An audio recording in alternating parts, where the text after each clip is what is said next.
Hola, soy Emanuel Terrón, estudiante de diseño industrial en octavo semestre y mi tema es la explotación laboral contra pueblos indígenas de México.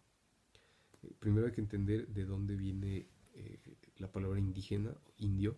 Indio significa alguien que es original de esa región geográfica, alguien que no tiene diversidad genética de otras partes del mundo y solo se ha desarrollado ahí por muchísimos años. La palabra indio se escucha hoy como un término racista y, y excluyente si se usa solo con esa palabra indio. Es por eso que decimos indígena ahora, ¿no? La palabra indio empezó en 1492, cuando Cristóbal Colón llegó a a estas islas que él pensó que eran parte de las Indias. Entonces empezó a llamar a los pobladores de esas islas indios. Después, en 1512, con la conquista y demás, se siguió usando este término como indio hacia los pueblos autóctonos de México. Entonces, pues es un problema llamar a alguien indio porque pues se puede tomar como que es algo racista, ¿no? Entonces yo en mi video los voy a llamar indígenas, ¿no? Aunque ya saben lo que significa la palabra indio. Ahora, voy a leerle unos datos y comienzo con esta frase que dice: se reconoce que la educación es un derecho humano, un factor que reduce las desigualdades sociales e impulsa el desarrollo individual y colectivo. Los bajos niveles de escolaridad se traducen en bajos niveles de ingreso y se relacionan con precarias condiciones de salud y en general con disminución de oportunidades para una calidad de vida.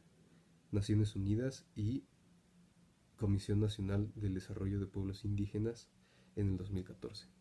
Ahora, ¿qué quiere decir esto? Que si no hay educación, si no hay una educación de calidad, no puedes tener una oportunidad de tener un trabajo redituable, un trabajo digno, pues. Eh, hay otro dato que hoy, en el 2018, hay un total de 7.382.000 indígenas viviendo en México, del cual, según el Banco Interamericano del Desarrollo, el 23% son analfabetas. Esto quiere decir que el 23% de esta población que tiene más de 15 años no sabe leer ni escribir. En contraste con las personas no hablantes de lenguas indígenas, o sea, los mestizos, que hoy predomina México, solo el 4.2% son analfabetas. Y estamos hablando del 4.2% de casi 110 millones y del 23% de 7 millones. Entonces se habla que casi una cuarta parte de los indígenas son analfabetas. Entonces, ¿qué nos dice esto? Que al no tener el acceso a una educación de calidad y esto se traduce a que los pueblos indígenas están alejados de la ciudad por lo mismo de la segregación del indio, ¿no? O sea, de que siempre se les ha visto hacia abajo y hacia un lado, ¿no? Hacia como una minoría y como algo despectivo. O sea, esto es un abuso a los derechos de los seres humanos y en este caso de los indígenas, ¿no? O sea, el simple hecho de tener un color de piel diferente, de tener ojos negros o cabello negro, de hablar un idioma distinto. La mayoría son bilingües porque hablan español y su idioma original, pero tienen que hablar español porque necesitan aprenderlo porque las instituciones educativas son 100% en español. O sea, hay muy pocas instituciones educativas de calidad que enseñan en idiomas pues originales, ¿no? Autóctonos. Entonces, hay varios factores que hacen difícil que un indígena pueda estudiar con una, pues con una calidad óptima.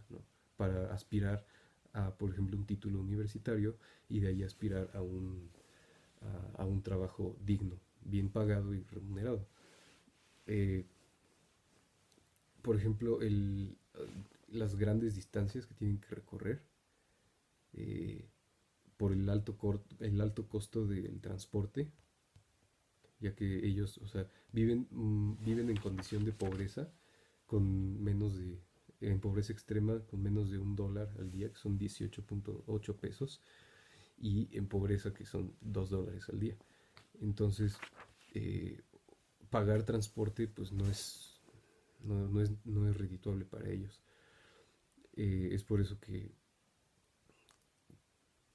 muchos no estudian en la gran ciudad, ¿no? Sino en pueblos, perdón, en instituciones que están localizadas cerca, perdón, cerca de sus comunidades. Y estas instituciones no están debidamente capacitadas para tener una educación de calidad. Estamos hablando de primarias y después secundarias.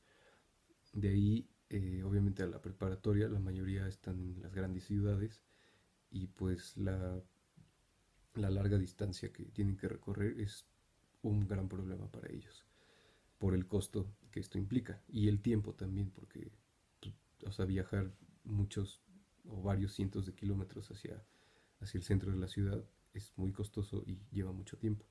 Entonces ellos no... mm, hay algunos que creen que no vale la pena por estudiar así, que mejor se dedican al campo, que mejor se dedican a sus familias o cuidar el ganado y demás. Entonces, si llegan a superar esta barrera de la conexión entre su comunidad y la institución educativa, también existe el tema del alto costo de los útiles escolares o los libros que tienen que comprar pues para estudiar, obviamente.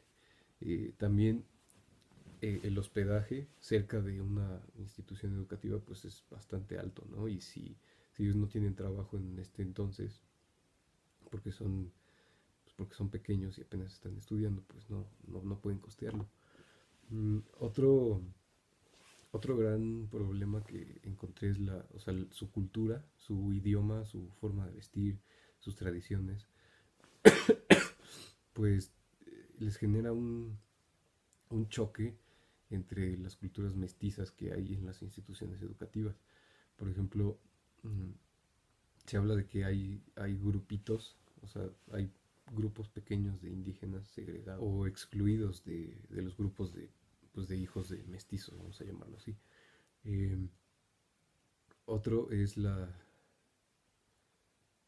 el desapego que tienen que sufrir ellos hacia su cultura original, hacia su idioma, hacia su familia, hacia sus tradiciones, por aspirar a un título universitario o a un empleo en una gran ciudad, ¿no?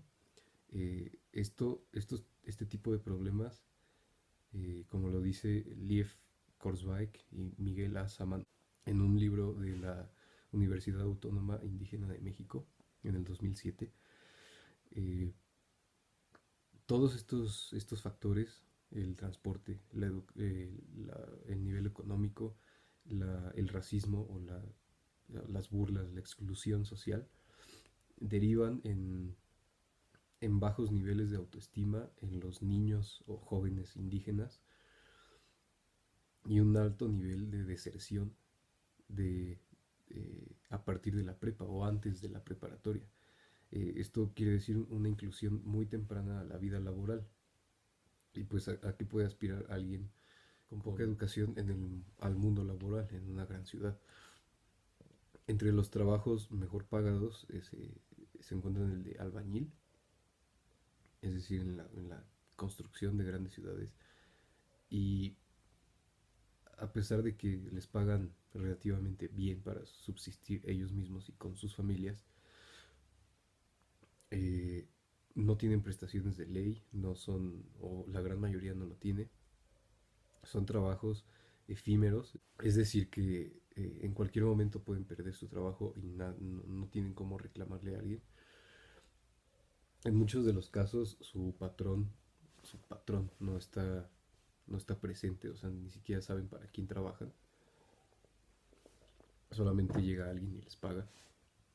En otros casos, o en otros de los mejores de los casos, los indígenas incluyen a trabajos como limpieza del hogar, eh, manufactura de prendas y de productos así de alta industria, por lo mismo, porque sus trabajos son mayormente sin contrato. ¿Y por qué son sin contrato? Esto es un tipo fuerte de abuso, porque al saber que son ignorantes de las leyes del trabajo y de lo que se necesita para tener un trabajo fijo y estable, pues los empleadores se aprovechan de eso y les dan solo contratos verbales y los están moviendo todo el tiempo. Entonces no existe esta seguridad como lo existiría con alguien pues más estudiado, ¿no? Y otra vez todo se reduce al bajo nivel educativo al que ellos están sometidos. En otros casos, o en los peores de los casos, los jóvenes indígenas que desertan la preparatoria o la secundaria, que rondan los 15 a 18 años, son absorbidos por instituciones delictivas, como por ejemplo el narcotráfico. Entonces se les hace fácil para ellos el que pues, no hacen gran cosa, pero les dan buen dinero. Entonces esto es un gran factor que afecta a la, a la, a la empleabilidad de indígenas en el país. Es un gran problema porque esto está orillando a que hay una extinción, eh, por ahora pues parcial, pero después va a ser total, de los pueblos indígenas mexicanos. Y con esto pues nuestra tradición, nuestras raíces. Y pues, o sea, nosotros como mexicanos, o sea, lo digo ahí en el texto que nos hundimos en un racismo paradójico porque estamos atacando, atacándonos a nosotros mismos, a nuestras raíces, a nuestro origen.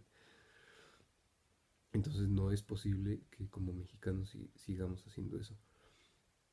Si bien existen instituciones que ayudan a estos pueblos indígenas, no son suficientes.